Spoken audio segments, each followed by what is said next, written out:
This is Sushant sir, WBP কেপির English ক্লাসে চলে আসলাম। দেখো, প্রত্যেকেই জানো যে ডব্লিউবিপি এবং কেপি তোমার কনস্টেবলের টেন্টেটিভ অর্থাৎ সম্ভাব্য এক্সাম ডেট কিন্তু পাবলিশ হয়েছে।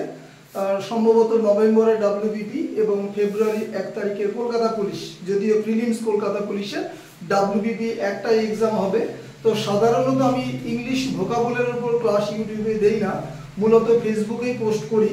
চলো একটা ক্লাস আমি দিচ্ছি ইংলিশ ভোকাবুলারির ওপর। অর্থাৎ ডব্লিউবিপি বা কেপি যাই বলি, সেখানে যে 10 নম্বর ইংলিশ থাকবে, কোন কোন ধরনের বা কোন কোন ধাঁচের সিনোনিম, অ্যান্টোনিম বা ওয়ান ওয়ার্ড বা স্পেলিং টেস্ট থাকতে পারে, তবে এগুলো কখনো কমন হয় না। প্র্যাকটিস যদি আমরা করি বেশি বেশি করে, তাহলে কিন্তু কমন পেতেই পারি। চলো শুরু করি। দেখো, অ্যান্টোনিম, সিনোনিম আর স্পেলিং টেস্ট, অবশ্যই কারেক্টলি স্পেলড ওয়ার্ড। কি বলেছে প্রথমটা? দেখো, উইকনেস। উইকনেস মানে কি? দুর্বলতা। তাহলে তার অ্যান্টোনিম নেবে কি? স্ট্রেংথ, সবলতা। ইলুমিনেট, বাংলা মানে আলোকিত করা, তার অ্যান্টোনিম হচ্ছে ডার্কেন, অন্ধকার করে তোলা। ঠিক আছে।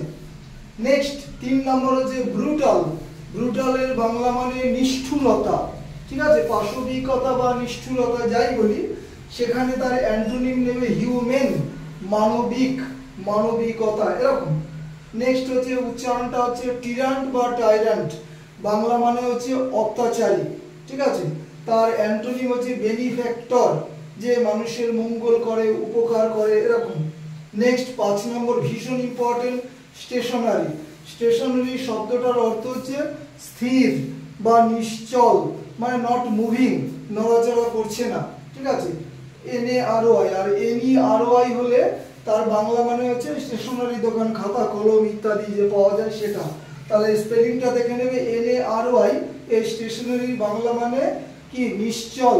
ঠিক আছে, স্থির হয়ে দাঁড়িয়ে রয়েছে, এরকম। তাহলে তার অ্যান্টোনিম নিচ্ছে, দেখো, শিফটিং, মানে মুভিং, যেটা বলো এক জায়গা থেকে আরেক জায়গায় মুভ করতে পারছে, এটা হচ্ছে শিফটিং। সত্যি কথা বলতে আজকের অ্যান্টোনিম এবং সিনোনিম যে 10টা, এটা CGL এক্সাম থেকে আমি নিয়েছি, কিন্তু ওয়ার্ডগুলো ক্যাচ করছে আমাদের, এই কারণেই ক্লাসটা দিচ্ছি। এবার দেখো, সিনোনিম 5টা কি বলেছে? অপুলেন্ট। অপুলেন্ট মানে কি? প্রচুর বা অনেক। এখানে সঠিক অপশন ছিল রিচ। আমি এখানে প্লেন্টিফুলও লিখে দিয়েছি, মানে ওই সালে CGL এর যেই সঠিক অপশনগুলো সেগুলোই আমি এখানে লিখেছি। অপুলেন্ট মানে কি? প্রচুর। রিচ। অবস্টাকল। অবস্টাকল মানে বাধা বা বিপত্তি, এর সিনোনিম হচ্ছে ব্যারিয়ার, ব্যারিয়ার। 3 নম্বর হচ্ছে এন্ডেভার। এন্ডেভার শব্দটার অর্থ প্রচেষ্টা বা চেষ্টা যাই বলি, তাহলে এন্ডেভার সিনোনিম নেবে অ্যাটেম্পট।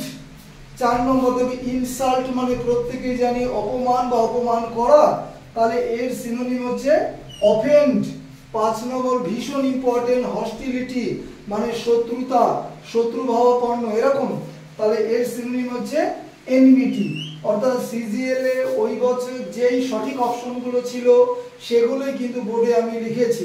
এইবার দেখো, স্পেলিংটা আমার পছন্দের স্পেলিং, ভীষণ ইম্পর্টেন্ট। ডব্লিউবিপি কেপিতে দেখো, প্রথমটা দিয়েছে নিউসেন্স বা নুসেন্স, উচ্চারণটা হচ্ছে নুসেন্স। ভুলটা কোথায় করে? NUISANCE, বাংলা মানে উপদ্রব বা বিশৃঙ্খলা। Number 2 most important, embarrassed.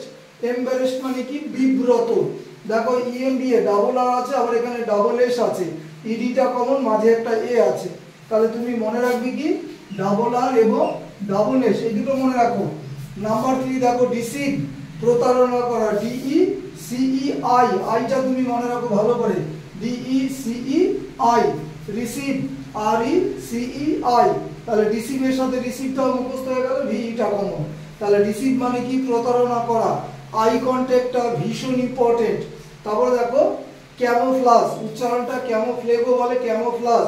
এই ক্যামোফ্লাজের বাংলা মানেটা কি? ছদ্মবেশী বা ছদ্মবেশ ধারণ। ক্যামো, দেখো CAMOU, তুমি ইউটার জন্য তোমার ভুল হতে পারে, এটা FLAGE, প্লাস, ক্যামোফ্লাজ, ছদ্মবেশী।